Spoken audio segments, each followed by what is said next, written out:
Ya sebenarnya tidak perlu terlalu rumit untuk membuat definisi apa itu mutu pendidikan.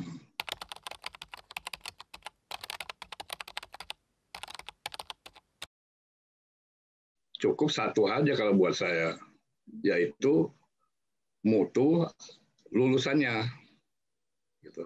Yang dimaksud mutu lulusan itu ialah tingkat pengetahuan, keterampilan, dan karakter yang dimiliki oleh lulusannya. Jadi mutu pendidikan itu buat saya bukan misalnya banyak dan kualitasnya sarana, dan juga bukan indah tidaknya, menyenangkan tidaknya prosesnya. Nah, itu mungkin yang membedakan saya dari yang banyak yang lain.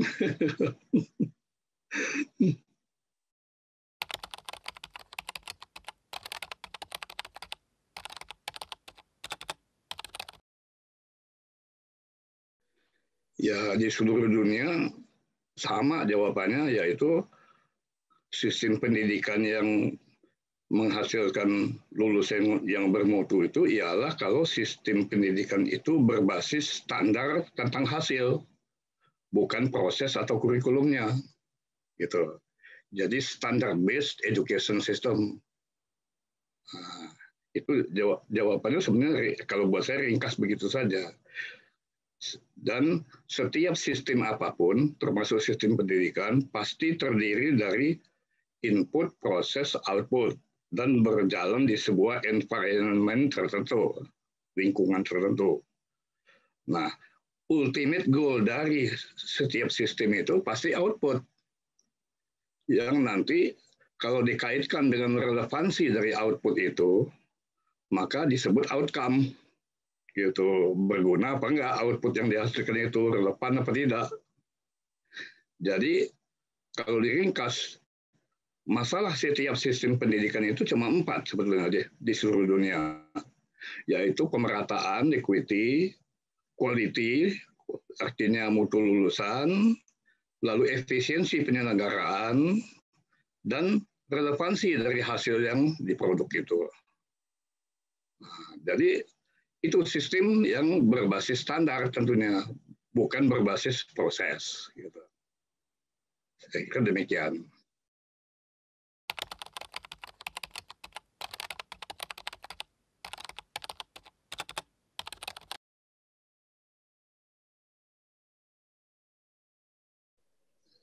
Ya, di seluruh dunia, di sistem pendidikan apapun, pelaku utama pendidikan itu cuma 2 sebetulnya, yaitu guru yang mengajar dan murid yang belajar. Jadi guru mengajar dan membimbing tugasnya. Murid belajar, baik melalui pengetahuan maupun pengalaman. Nah, jadi kalau di tingkat mikro, ya stakeholder yang paling penting ya guru dan murid. Setiap sistem pendidikan pada dasarnya bagaimana ngatur supaya gurunya mengajar sukses dan murid belajarnya sukses. Nah, yang mengatur diantaranya ya pemerintah.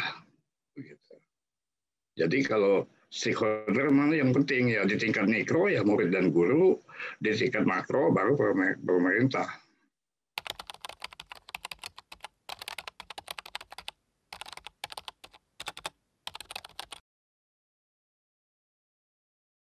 Untuk menjamin mutu itu diperlukan ya sebetulnya 2 hal. Jadi setiap quality management terdiri dari 2 hal, yaitu quality control dan quality assurance. Tidak bisa hanya salah satu saja. Nah, quality control itu artinya bagaimana mengendalikan hasilnya.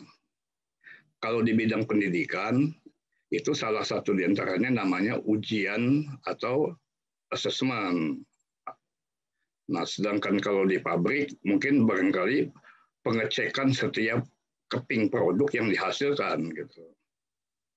Nah, kemudian yang kedua, manajemen mutu itu ya bagaimana supaya ini ada semacam penjaminan bahwa memang semua input dan proses itu ini bermanfaat dan efisien. Nah, itu diperlukan namanya quality assurance. Jadi quality assurance itu tidak lain sebetulnya adalah pengaturan proses dan input. Di antaranya yang seperti input itu kurikulum, sarana, metodologi, gitu. Tapi semuanya baik kurikulum, sarana, metodologi itu semuanya tools, alat ya untuk menjamin supaya mutu yang dihasilkan itu terkendali. Gitu. Nah, dua-duanya harus ada pengecekan calon hasilnya dan pengaturan proses dan inputnya. Saya kira demikian itu kalau masalah manajemen kualitas pendidikan.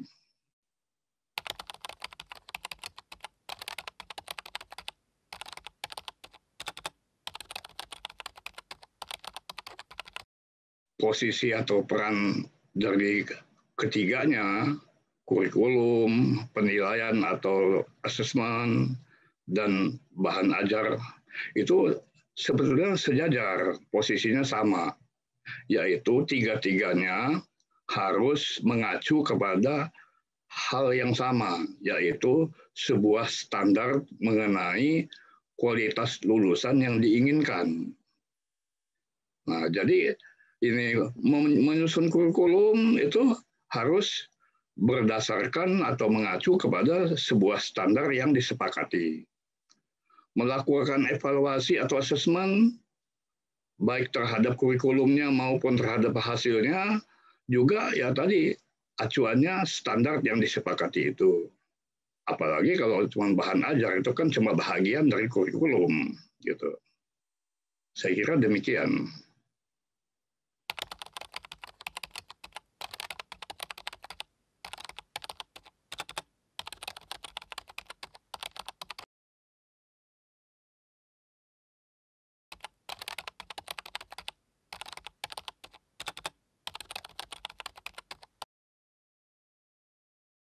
Sebenarnya tidak ada istilah mutu terlalu tinggi ya. Yang jadi masalah itu kalau mutunya ada sebahagian yang masih rendah. Apalagi kalau lebih banyak yang rendah gitu ya enggak. Nah, jadi kesenjangan itu ialah kalau terjadi terjadi itu tentang mutu gitu. Maaf. Jadi kesenjangan itu ialah kalau menyangkut mutu. Sebetulnya kalau kesenjangan dari segi sarana dan prasarana, asalkan bisa menghasilkan mutu lulusan yang ini tidak ada kesenjangannya, gitu. Kalaupun ada kesenjangan hanya karena di atas standar, yang nggak ada masalah. Jadi sebetulnya kalau menyangkut input dan proses sarana prasarana itu kalau buat saya ialah harus dipenuhi apa yang disebut minimum condition for learning. Nah, ini bukan standar gitu. Minimum condition untuk good learning. Nah, sedangkan standar itu sendiri ialah kesepakatan yang mau dicapai. Jadi cara yang terbaik kalau kita mau meningkatkan mutu pendidikan ya kita mesti membuat sebuah standar tentang lulusan dan disepakati apakah masih kurang tinggi dan sebagainya. Jadi sebetulnya itu mempercepat peningkatan mutu pendidikan itu ya dengan cara menerapkan standar di negeri lain seperti tetangga kita saja misalnya di Malaysia, di Singapura, mereka selalu berusaha untuk meninggikan standar itu dari waktu ke waktu, gitu. Jadi kalau kita mau membuat standar itu ada yang disebut benchmark. Benchmark itu ada dua macam, membandingkan diri dengan orang lain dan membandingkan diri dengan diri sendiri di masa lalu, begitu. Nah, jadi kalau kita mau meningkatkan mutu pendidikan ya itu juga caranya sama.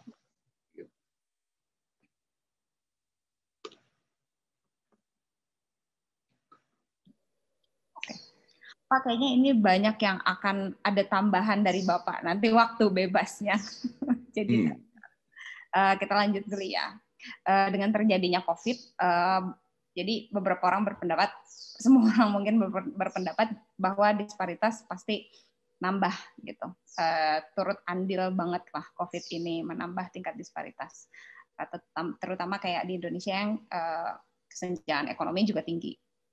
Jadi sebenarnya itu apakah kesenjangan ekonomi itu tuh berbanding lurus sama kesenjangan dalam pendidikan juga? Karena kalau pandangan Pak Yahya mengenai fenomena ini tuh apa?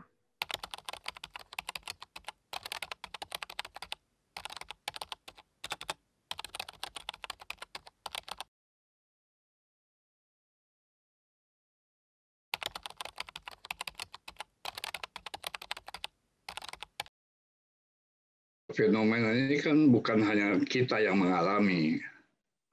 Semua negara, semua orang mengalami dampak itu.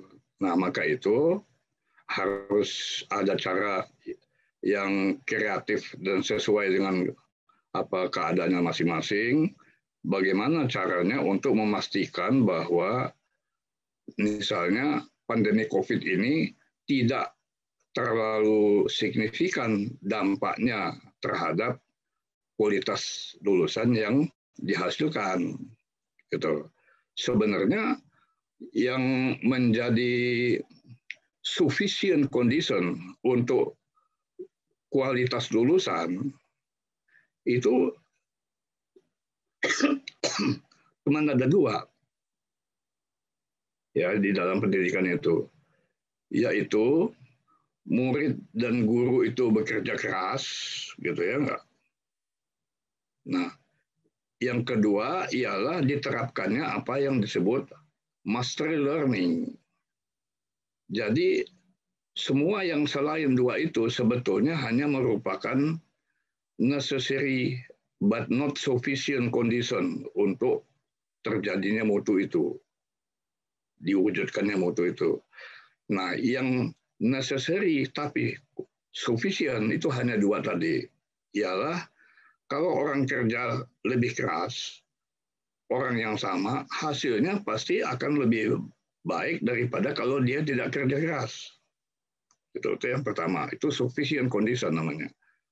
Yang kedua ialah belajar itu harus mengikuti prinsip yang disebut mastery learning. Jadi kita mempelajari itu lanjutannya, misalnya topik lanjutan, kalau yang sebelumnya itu sudah dikuasai. Jadi misalnya tidak boleh kalau ini guru mengajar hanya melaksanakan jadwal kurikulum. Pokoknya mau sudah tercapai mastery apa belum oleh murid-muridnya, nggak peduli. Yang penting kalau minggu ketiga, topik ketiga, minggu ketujuh, topik ketujuh. Nah, kalau minggu 10, topik ke-10. Kalau seperti itu, ya tentu itu apa, mau ada pandemi COVID, mau tidak ada pandemi COVID juga, hasil yang dicapai itu tidak terjamin. Begitu. Nah, dengan adanya pandemi COVID ini, kita mesti mencari terobosan supaya itu kedua hal tadi tetap terjaga, yaitu murid tetap rajin belajar, gurunya tetap kerja keras mengajar, dan juga belajarnya itu tetap mengikuti prinsip mastery learning tersebut, gitu. Jadi memang ada jaminan bahwa kalau kita pindah ke topik berikutnya, yang sebelumnya itu sudah paling tidak dicapai mastery-nya, misalnya paling tidak misalnya 80% atau 75% dari murid yang ada. Atau pada setiap orang murid, paling tidak 75%-nya apa yang dibahas waktu yang lalu sudah dikuasai. Nah, seperti itu.